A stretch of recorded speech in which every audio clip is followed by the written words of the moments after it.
Benvenuti all'Osteia d'Ao Santo. L'Osteia è situata sulle alture di Voltri, in un vecchio edificio del Settecento. Abbiamo la certificazione della Camera di Commercio come Genova Gourmet. La nostra conduzione è familiare, io mi occupo della sala e della cantina, mia moglie Silvana si occupa della cucina.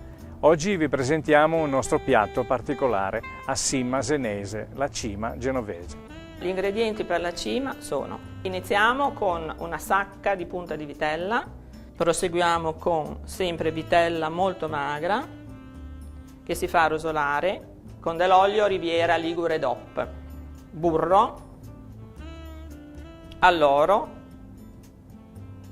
aglio, pinoli. Dopodiché uova, formaggio e piselli. Per il brodo invece mettiamo sedano, cipolla con i chiodi di garofano e una carota.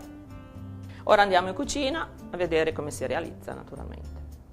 Mettiamo burro, mettiamo l'olio, mettiamo la carne a rosolare, aggiungiamo l'alloro e 2 spicchi di aglio. Poi mettiamo una manciata di sale grosso. Ecco, ora inseriamo naturalmente i pinoli. Dopo aver fatto rosolare per circa 15 minuti, anche 20, la carne la togliamo, escluso i pinoli, e la maciniamo. Ecco, ora riprendiamo la carne macinata e la mettiamo nel sughetto, così si insaporisce. Aggiungiamo i piselli, abbiamo già sbattuto le uova, circa per questa cima 25 uova, formaggio, maggiorana e aglio insieme. Il ripieno è pronto. Allora adesso andremo a riempire la sacca con il ripieno che abbiamo preparato. La cima, quando sarà piena e cucita naturalmente, la metteremo nel brodo con la cipolla, con il sedano, con la carota e la faremo cuocere per circa 2 ore. La cima genovese è pronta e ora vi ricordo gli ingredienti.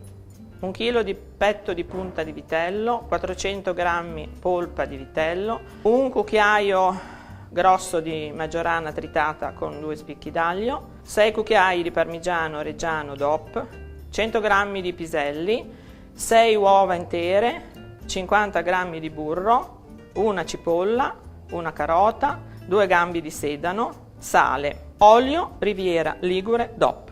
Buon appetito con Zena Gourmet, a vera Zena in tuo piatto.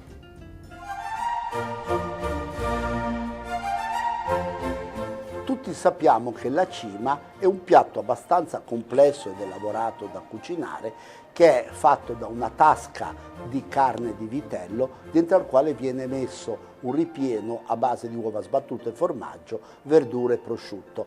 Nella versione genovese domina il giallo, chiamiamolo così, l'uovo. Nella versione dell'estremo ponente dominano invece le verdure tritate e quindi domina il verde. Comunque sia, è un piatto estremamente piacevole, sia da gustare tiepido, sia da gustare freddo o addirittura fritto e persino accompagnato con una salsa verde tipica di quella che si mette su tutti i bolliti e su tutti i piatti di carne fredda. La cima ha talmente affascinato artisti e cantanti che abbiamo una canzone di Fabrizio De André in genovese dedicata appunto al mistero della cima. Certamente è di origine molto remota, ma la sua dimensione sofisticata ci fa pensare che sia frutto di un trapasso della cucina chimica, della cucina elaborata tra la fine del 1700 e l'inizio del 1800.